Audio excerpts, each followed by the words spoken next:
Sorry বলতে চাই। কেন? কারণ আমি ভুল ভেবেছিলাম। আমি ভেবেছিলাম তুমি আমাকে গ্রহণ করতে পারোনি, তাই এরকম সবসময় আনমনে থাকো। হ্যাঁ, হ্যালো। আমরা খুব কাছাকাছি আছি, সমুদ্রের পাড়ে বসে সমুদ্র ঢেউ দেখছি। আর শোনো, আমরা কিন্তু এই পাহাড়টাতে আবার উঠবো।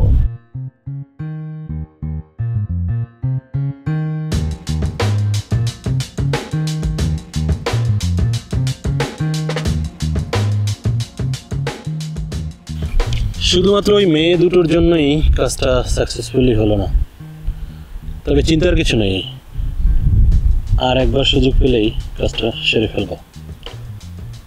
এখন আমি কি করব? ওরা ফেরার পথে আবার এখানে আসবে। তাহলে আমি এখানে অপেক্ষা করি।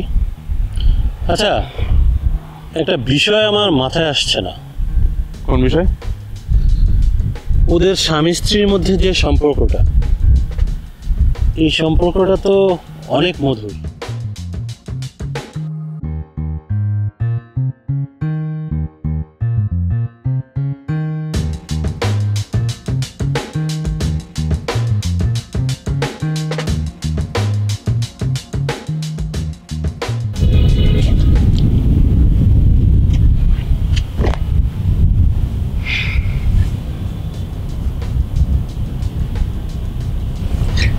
আমি তোমাকে সরি বলতে চাই। কেন? কারণ আমি ভুল ভেবেছিলাম। আমি ভেবেছিলাম তুমি আমাকে গ্রহণ করতে পারোনি, তাই এরকম সবসময় আনমনে থাকো। আর এখন এখন কি মনে হচ্ছে? এখন সব ভুল ভেঙে গেছে, মনে হচ্ছে তুমি আমাকে একটু একটু করে আপন করে নিচ্ছ। আমি যদি আমার হাজবেন্ডকে আপন করে না নিই, তাহলে কে নিবে? তাহলে তো আমার স্বপ্ন স্বপ্নই রয়ে যায়। তাই আমি চাই তোমাকে ভালোবেসে আমার সারা জীবনের স্বপ্নটা বাস্তব করতে। কি থাকবে তো আমার পাশে?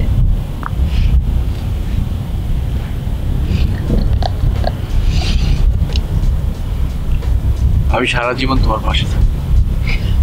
শোনো, ভালোবাসা দিয়ে ভালোবাসতে হয়। তুমি যেমন মন প্রাণ উজাড় করে আমাকে ভালোবাসতে প্রস্তুত, আমিও তোমার মতো করে ভালোবাসবো।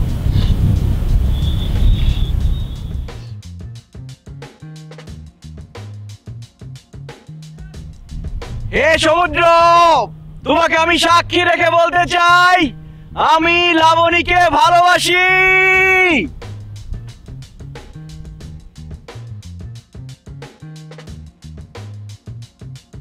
আমি তোমাকে অনেক ভালোবাসি, তবে সেটা বেশি সময়ের জন্য নয়।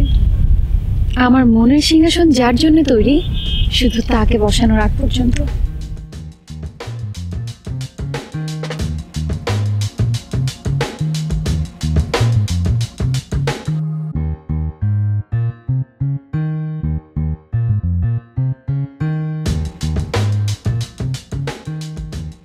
চলো, আমরা এখন হাতে হাত ধরে সমুদ্রে পা ভিজিয়ে হাঁটবো।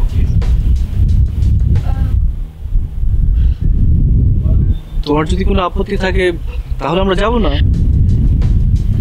চলো।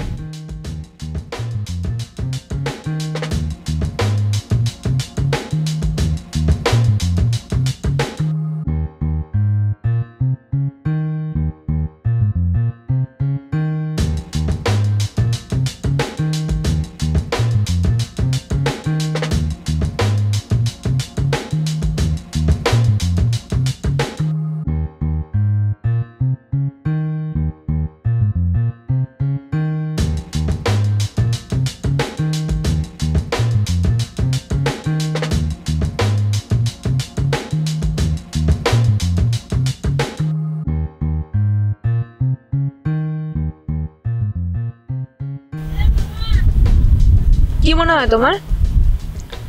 ম্যাডাম, ওদেরকে দেখে তো মনে হচ্ছে না মেয়েটি ওদের সাথে জড়িত। অতিরিক্ত প্রেমের লক্ষণও কিন্তু ভালো না। আর জানো তো, পৃথিবীর সব খারাপ মানুষই হাসি মুখে সব খারাপ কাজ করে। ফলো করবে? হ্যাঁ ম্যাডাম, সেটাই ভালো হয়। দাঁড়িয়ানা থেকে ফলো করি ওদের।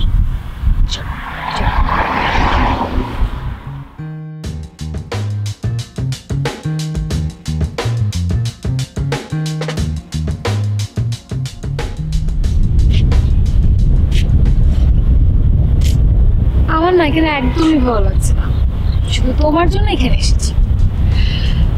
আর অন্য কেউ হলে ওই পাহাড় থেকে আমাকে নড়াতেই পারত। I am so sorry. চলো পাহাড়ে ফিরে যাই।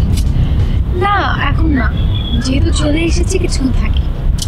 তুমি এখন একদম কথা বলবে না, আমি যেটা বলবো সেটাই শুনবে। আসো, চলো আসো।